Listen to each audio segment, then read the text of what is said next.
Great, welcome back to Senate Education. We are now going to do a walkthrough of page 630. 22-page bill, and this is an act relating to boards of cooperative education services.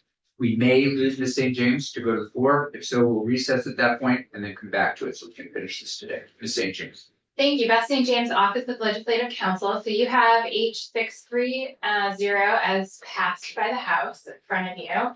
It starts with a findings section. Do you want to go through those findings or do you want to skip to the meat of the bill? Me.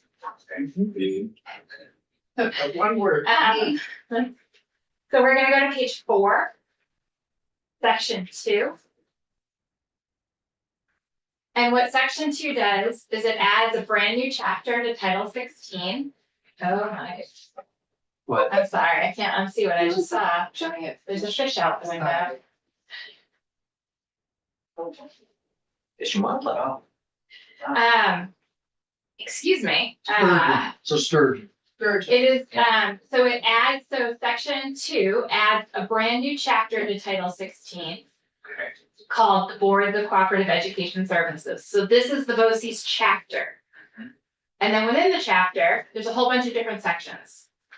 Starting, This is a completely new chapter. completely new chapter. Starting with section 601, which is a policy section. So we're on page 4, line 3. I'm gonna try my best to not go line by line, but this is a dense bill, This is why we so did it we Friday. may Yeah, end up that's fine. doing that. So I do think it's important to read the policy. Mhm. It is the policy of the state to allow and encourage supervisory unions to create, and I'm just gonna say BOCES. Okay. To provide shared programs and services on a regional and statewide level. Formation of a BOCES shall be designed to build upon the geographically focused cooperative regions used by Vermont superintendents as of July 1, 2024. So that is what Rep Bus was talking about, those kind of informal regions. That's the reference. That's the one reference to that. They shall be designed to maximize the impact of available dollars through collaborative funding and reduce duplication of programs, personnel, and services, and contribute to equalizing educational opportunities for all pupils. So you're gonna see later on that the secretary has to approve the articles of incorporation or the articles of agreement of a BOCES. And the secretary needs to find that formation of a BOCES is in alignment with this policy. So this policy is important legislative intent language for the rest of the bill. Committee questions about that? Just one for Rep Bus, if I may, the geographic, that map.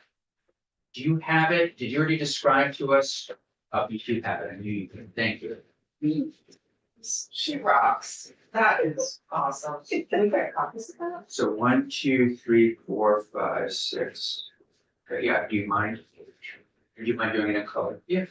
All the colors. Yeah. Okay, so I had that question, and then this is for the council. There's nothing else in statute prior to the creation of this that allows these kinds of things to happen?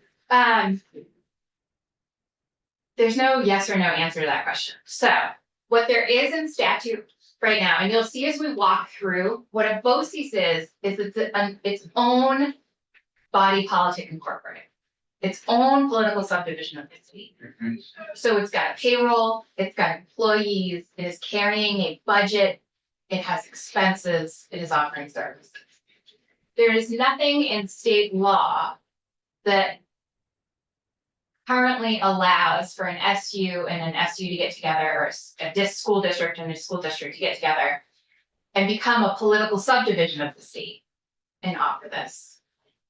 They could get together and form a nonprofit that is a nonprofit entity the same way that any other nonprofit entity is, right? And there are some cooperatives. The House Education heard from some education cooperatives that are currently functioning in the state, but they are their own nonprofit.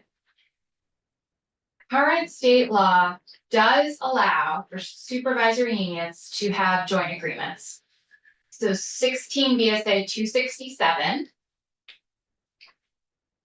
allow for SUs to enter into a joint agreement to provide joint program services, facilities, and professional and other staff that are necessary to carry out the desired programs and services.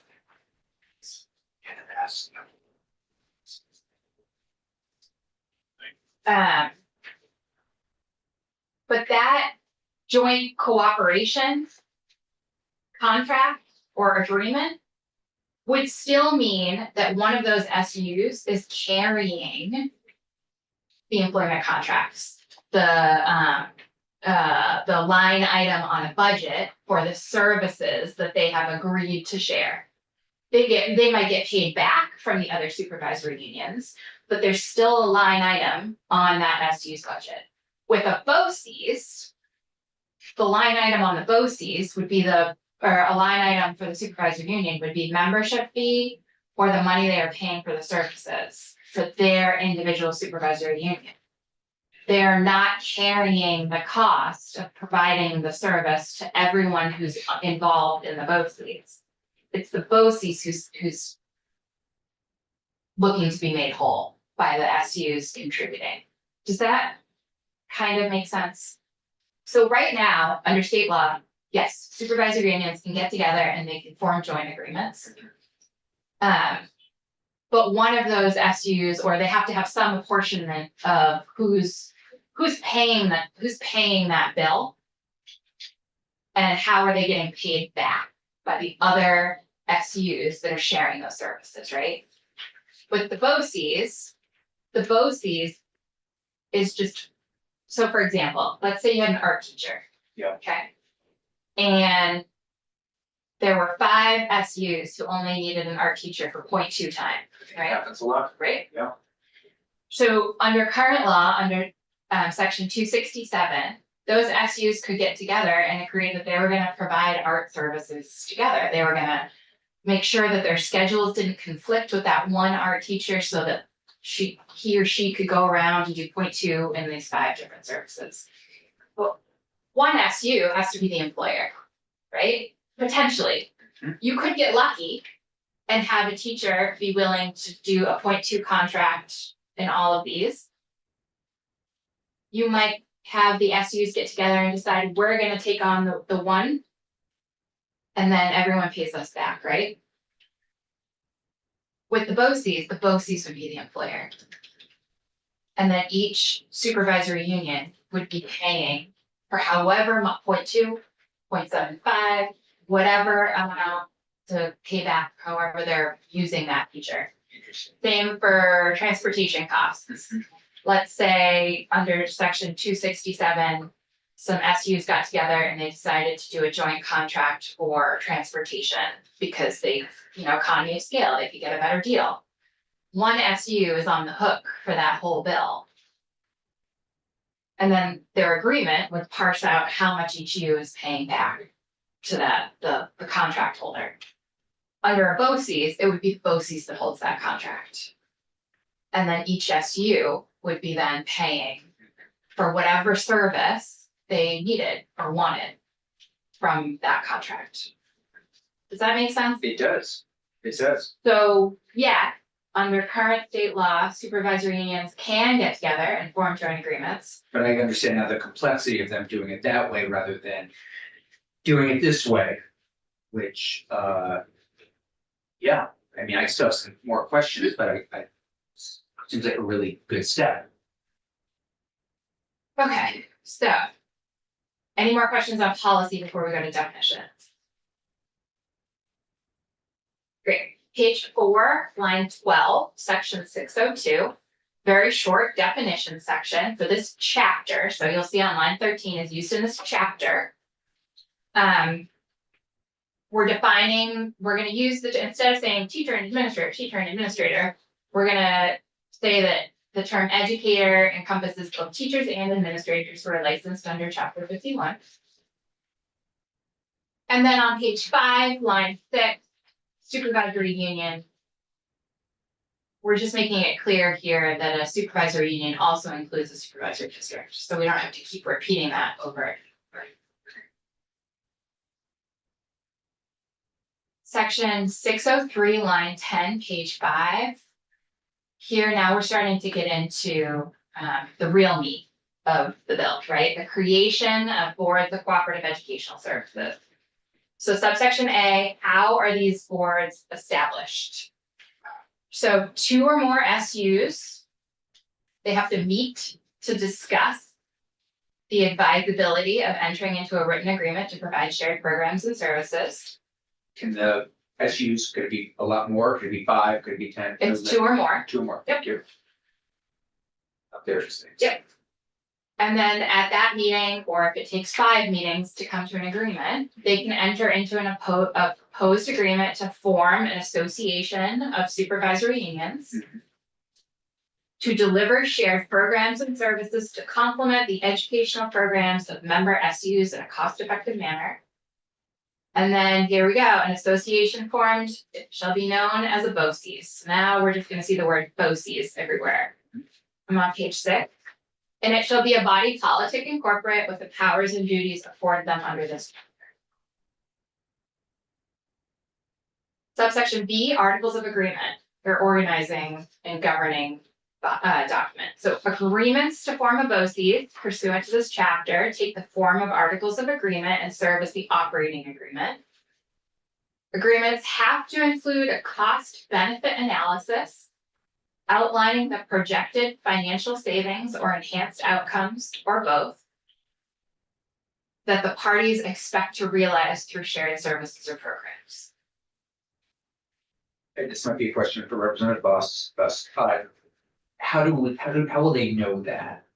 I mean, in order for one of these to form, you need to come to the table and say, hey, it's likely 5 of our teachers, we could have 1 art teacher now for these 5 districts and 1 German teacher for these 5 districts. Does it sort of need that to get started? I'm just trying to understand how they would know that the financial savings, what the projected financial savings would be. And I may be missing. So I intuit that they, right now they're being forced to have these conversations, and when Yes. they are forced to have them, they will, I'm sure, bring their needs to the table, and if there are matching needs, then that provides the spark for further collaboration and cost saving research. So Russ, are we saying you have to, or is this just an option? We're saying that you have to consider it, but we're not saying that you have to do it. And I think you'll see, Senator Campion, as we go through what is required in the articles of agreement, you'll see the level of detail that goes into what they need to think through to form. Thank you. So I'm on page 6, line 7. No agreement or subsequent amendments shall take effect unless approved by the member SUs. Right, that makes sense. If you're gonna be a part of the BOCES, you gotta approve what you're signing up for. And the Secretary of Education. The Secretary shall provide shall approve articles of agreement if the Secretary finds that the formation of the BOCES is in the best interest of the state, the students, and the member SUs, and aligns with the policy set forth in section 601, which is the first piece we walked through today. In the St. James, is it usually the secretary or an agency that would approve articles of agreement like that? This is an anomaly. So this is the first, yeah, because usually who would approve articles of agreement? So the Union School District And also I'm just thinking of requirement. other parts of government, yeah. Oh, other parts of government. Yeah. I don't know off the top of my head. Communication union districts are the first thing that's coming to Yeah, mind. I yeah. can look that up for you. I don't know I that was off the thinking top of my about a head. core question, okay. But for union school districts, I believe let's see. Okay. For union school districts, a study committee gets together of all the school districts that want to create a union school district. If they decide they want to create one, they transmit their study committee report and their proposed articles of agreement to the secretary, who then submits them with recommendations to the state board. And then the state board has to approve the proposed union school district if it makes certain findings. And those findings are almost exactly what I just read to you. It is in the best interest of the state, the students, and the school districts, and aligns with the policy for union school districts. So very similar, but the state board is not involved in BOCES. It's just the secretary. Sarah, if you- I'm just gonna do roll call and be right back. Thank you so much. I'm sorry, St. James. I thought the state board of ed needs to approve. For union school districts, not for BOCES. BOCES, it's the Secretary of Education. Okay, thank you. Yeah, I'm sorry, Senator Sheen. I think just as a comment for the committee, I feel like phrase the best interests of the state could probably use some more refining. Too vague. Yeah, it's a little vague and. I mean, if two SUs are going to be working together, they're going to be working together in that region's interest, and it may have a neutral effect or a negative effect or a positive effect on the state. I just feel like that's an area that could use some more refining or. Yeah, I think that's a good one. Senator Gilliland. Thank you, Chair. I completely agree with Senator Hashim on that, and I mean, you could even question the term best interest of the students, like which Yeah. students, and I think that whole section needs us to dig into, I think, a little bit more. I agree with both, but it comes down to who's paying for the product. If it's, if it's coming out of the state education fund, then it's going back to the state. If it's the local school district or supervisory union, it's coming out of that, the property taxes anyway, but. So. I guess, who's paying for it? We're not there yet. No, okay, all right. We'll get As there. usual, Again, I will just say, obviously we can take testimony and refine that, but that language is taken out of the union school district statute, so that language already exists in state law. So if you are gonna make changes to what best interest of the state means, we're gonna have to be careful that we are not inadvertently impacting, unless you want to, what that analysis would look like for the formation of a merged school district, a union school district. Okay, so, we're on line 14 on page 6. So this is what, at a minimum, the articles of agreement have to include the names of the participating supervisory unions, the mission, purpose, and focus of the BOCES, the programs or services to be offered by the BOCES, the financial terms and conditions of membership of the BOCES, including any applicable membership fee, the service fees for member SUs and the service fees for non-member SUs as applicable. On page 7. The detailed procedure for the preparation and adoption of an annual budget with carry forward provisions. The method of termination of the BOCES and the withdrawal of member SUs, which shall include the apportionment of assets and liabilities. The procedure for admitting new members and for amending the articles of agreement. The powers and duties of the board of directors of the BOCES to operate and manage the association, including board meeting attendance requirements, consequences for failure to attend a board meeting, conflict of interest policy, and a policy regarding board member salaries or stipends. And then any other matter not incompatible with law that the member SUs consider necessary to the formation of the BOCES. So a couple things I want to point out.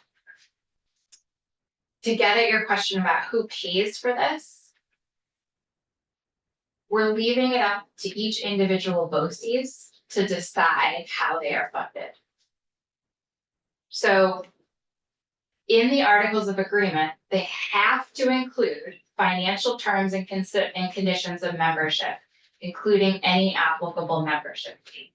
So they could decide to have a membership fee, or they could not decide to have a membership fee. And then they have to include service fees for member SUs or service fees for non-member SUs as applicable. So I think the testimony that the House Education Committee heard from other states was, once these get up and running, they are largely operating as a fee for service program, right? So they're offering a service and people are buying it. So each BOCES has to decide for themselves, do you get a discount if you're a member? Or do you have to pay more if you're a non-member, or does everyone pay the same? And it could be different for each BOCES depending on the needs of each individual region or programs and services that they are offering, right? If you are if you have the one grant writer for the entire state, maybe you decide not to offer different fees for members or non-members, right? Because everyone in the state is using your service. But maybe 3 BOCES pop up grant writers. And so maybe some offer different fees for members versus non-members and some don't in order to remain competitive. They have to figure that out themselves. The legislature in this bill is not dictating how they set that up. So if I may, OC districts you can cross OC districts to get certain services. It's not as though you're creating something that might just live within your BOCES district. As you pointed out, the best grant writers in the southeast corner. If you are a member, doesn't matter where you are, you can benefit from that grant writer. Yeah, so the bill says you can only be a member of one BOCES, but Okay, you can purchase services from any of them. I see. Interesting. Yes, do it. Following up on what we're talking about right now, I circled a word because it just struck me as a little bit odd, but maybe it's because I'm not understanding fully. It's on page 6, line 16. The mission, purpose, and the focus of the BOCES. I understand mission, I understand purpose. Focus, I don't understand. Is each BOCES gonna have a different focus? Their focus could be just as general as providing shared services for their members, or it could be to provide quality continuing education for all Vermont licensed teachers. And if a BOCES ends up accidentally doing work outside of its focus, I mean, They would amend their articles of agreement. oh, so this is, okay, it's very fluid and, yeah, okay, got it. Thank you. Right, so if they were, let's say they formed to provide 3 different services. You know, if a 4th service naturally flowed out of those 3, they would have to look at their articles of agreement and decide, is this 4th service really just a part of services 2 and 3? Or is this really a brand new need that we are filling, a new service that we are providing, and do we need to update our articles of agreement to reflect that? Yeah, please.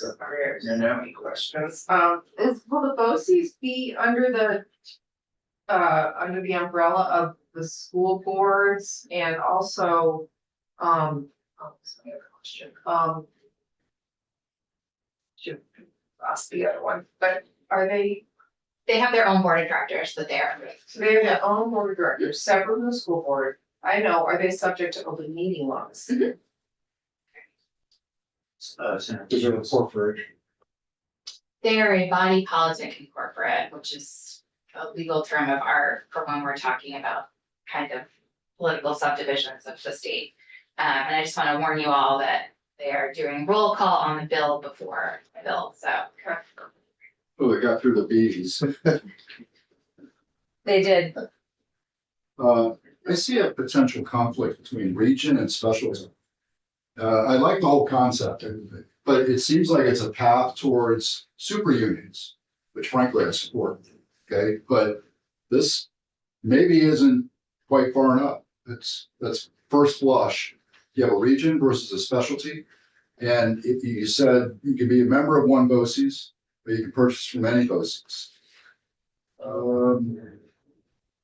I don't know, it's gonna require I know, okay, 4-week runway until, it's gotta go. This is a big deal and I'm not, part of me says it's not far enough.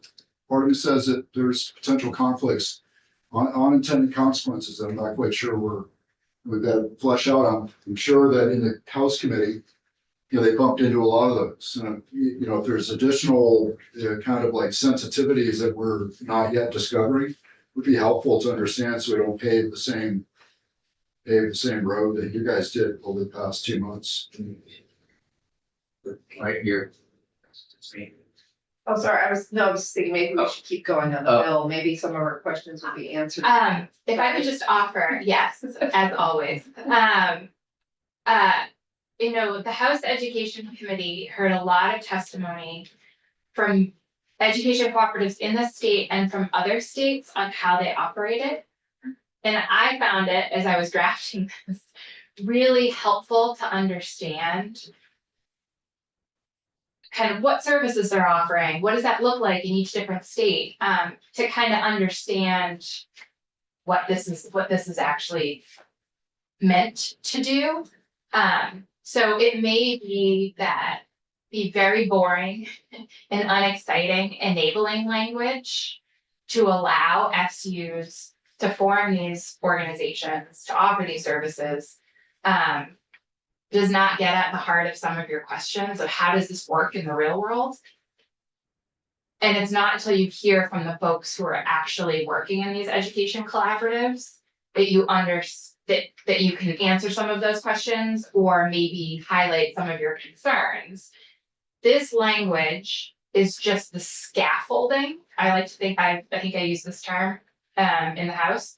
It's the scaffolding that allows SUs to get together and form a BOCES. It gives them a roadmap for how to do this. But it doesn't necessarily answer all of this legislation, doesn't necessarily answer all of your questions on how they will actually work.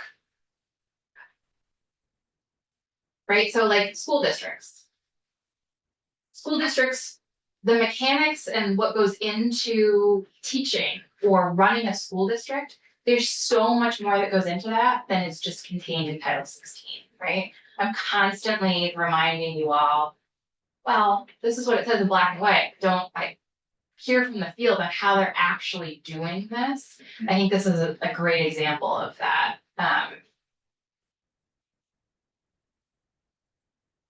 And the House had the benefit of looking at this bill after they had heard all of that testimony, right? For months.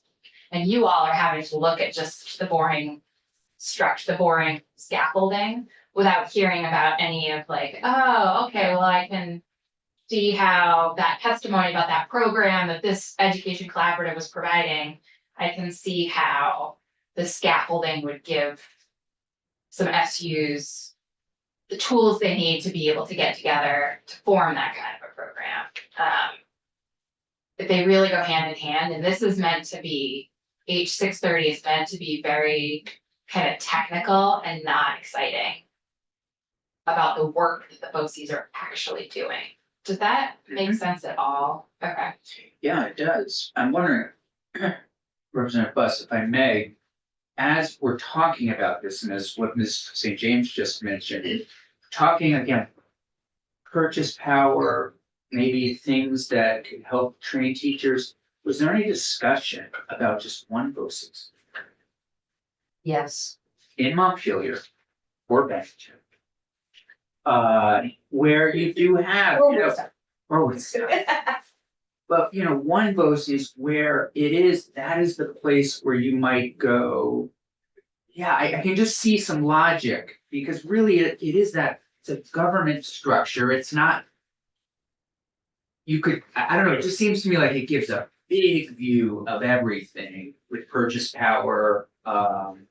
I don't know, what, I'm just curious if you could just say something about maybe what that discussion looked like and why you all did go in that direction. Mostly, we did not go in that direction because of the regionalization of transportation contracts, which could look very different from the south end of the state, top end of the state, from east to west. Also, extraordinary special education services, in terms of finding a location and providing what the kids in that region need.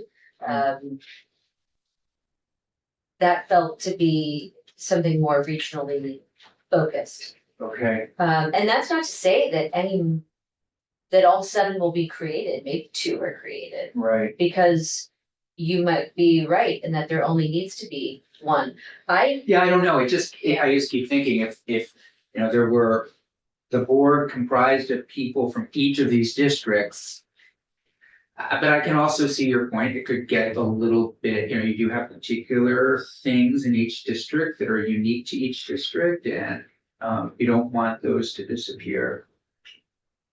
Yes, Senator Weeks. When you said that, actually, earlier, I was thinking, the concept of why the AOE is not already doing this. Yeah, when you say Yeah. one OC, I'm thinking, yeah, AOE, that's a BOCE, but I understand that, you know, the regional differences of regional focuses are necessary, but for example, procurement. You know, in a corporate world, we don't have, you know, every program, every unit doesn't have its own procurement arms. We move from the top down. I'm very sorry. Yeah, we'll come I will be Thank back you. Great, as soon as I am. Yeah, we're gonna done. work with Okay. Representative Buss and then we can questions. Thank for you for procurement. your. Yeah, no, we understand. And that's why we had $600 camera. Too. In the middle of it. Policy.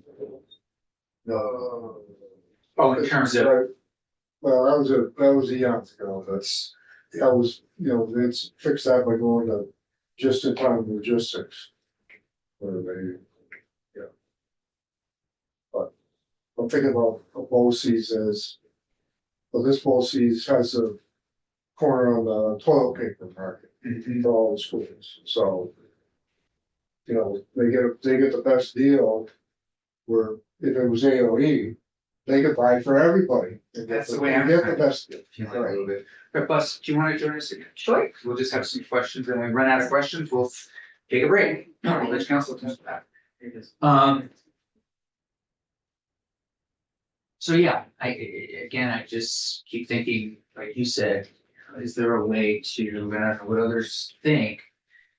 Does it make sense for there to be one and not all of this? But Look at comments. yeah, So I think it was last week or the week before, an AOE was in to testify.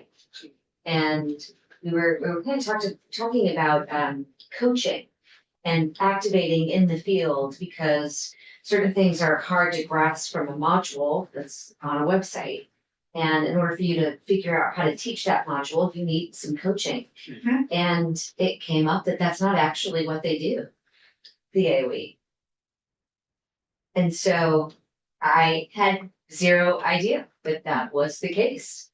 And that made me appreciate concept of the BOCES even more. Who actually know what they do. I mean, the totality of what they do. It's a great question. Yeah. so related to that, you're saying, so if the BOCES would take on again, are you saying BOCES would take on possibly teacher support, teacher training, those kinds of things? Professional development. Professional Development. development? That's right.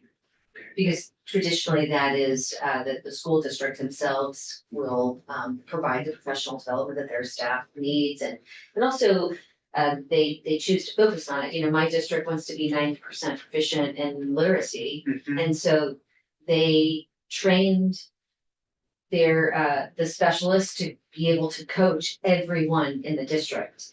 And then that started other supervisory unions to go, oh, well, Yeah. why can't we just do what you're doing? Right. And the answer is kind of, but this makes it easier for them to do that. that's a great example where you all focused on that. And then now others can adopt what you are doing, and maybe that wouldn't have happened if there had been one BOCES, right? Possibly, yeah. Other questions for Rep Bus while we wait for Ledge Council? Otherwise, we'll take a break for Ledge Council comes back. Just gotta finish this today, yeah. A question that, so for example, Agency of Human Services, do they do the advertising and recruiting and onboarding of, say, for example, an Agency of Education employee? Or does the Agency of Education do their own hiring? Everybody just does their own hiring. Or is that- Yeah, Okay. yeah. You know, the one thing that I would love to see more again statewide is the coaching piece. You know, is there a way, again, we all know, we've talked about the agency for a long time in this committee. The needs.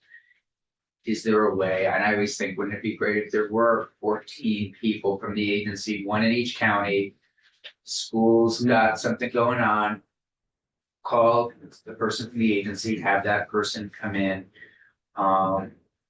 I think that's the one area where I wonder how the BOCES would do it. Paid from the education, okay? That's what I was just gonna say, because the AOE, all their salaries are general fund, and when that's, and then if we're using education dollars because we're training teachers, that then is funneled through the SUs. So I think it's a money flow thing as well. It's like the question you just asked. I asked the question was, who's the HRO for the state? Is it the agency of administration? I'm sorry, the HRO, the, Human resources oh, office, they don't have it. Everybody just does their own thing. well, I suspect the governor's office, the administration probably has one. We have one in the legislature, an HR person, you know. Somebody that if all of a sudden you have a concern, but I'm not sure statewide. Yeah. Since we're having a pretty relaxed conversation, we're thinking about a one BOCES for the state, which is, I think, kind of a compelling and interesting thought, given that I've been told the number of students we have in our state is equivalent to or less than like a single district in a place like Texas or wherever. So I mean, that's kind of an interesting thought, but I do remember a few years back when we wanted to do like one single literacy program for the whole state. And the argument was we couldn't because it was too expensive. And I think it was like 23 million or something like that. So as much as I'm excited about this and open-minded, I just wonder if there's just always going to be bumping up to lack of resources to achieve what we really want to achieve. Just statement, not really a question, but could be a No, question. we had similar discussions. The number of BOCES was the sticking point for all of us. None of us walked out of this bill thinking that that was, you know, the dead right answer to what we should do here. I mean, I definitely hear where you're going. Why not just put it in one? It's one enabling entity, and then we all figure out from there if. And then maybe this could be the flexibility in the language. We really want to start with just one to see if everything can be done through one. And then if it cannot be done through one, then regionalize with a cap of 7. That might be a way to do it, which really focuses it and kind of forces everybody to try to collaborate in that way. Because if you think of it, if you think about it, you're really, again, this is purchasing power, it's paper, desks, all that kind of thing. Other things, even transportation could be worked from here. School Which is a construction. problem for everyone. Could be worked, and it does give you that, again, sort of, I don't know, statewide look around what areas are there real needs for school construction, what areas aren't, where are the districts that need this? So, that's St. James will do this, but I'm wondering, can you just tell us the makeup of the board for the BOCES, how that works? It's one member from each contributing supervisory union that can be either an appointee of the supervisor of the superintendent or a school board member. Could be like the PUC, Mhm. so we could get ourselves into some conflicts. Yeah. They could open up I mean, if it wasn't managed properly, it could. It's actually a very interesting point. If PUCs were each more local, maybe there wouldn't be as much, but. We did put in there that the executive director and the treasurer would have an evaluation annually.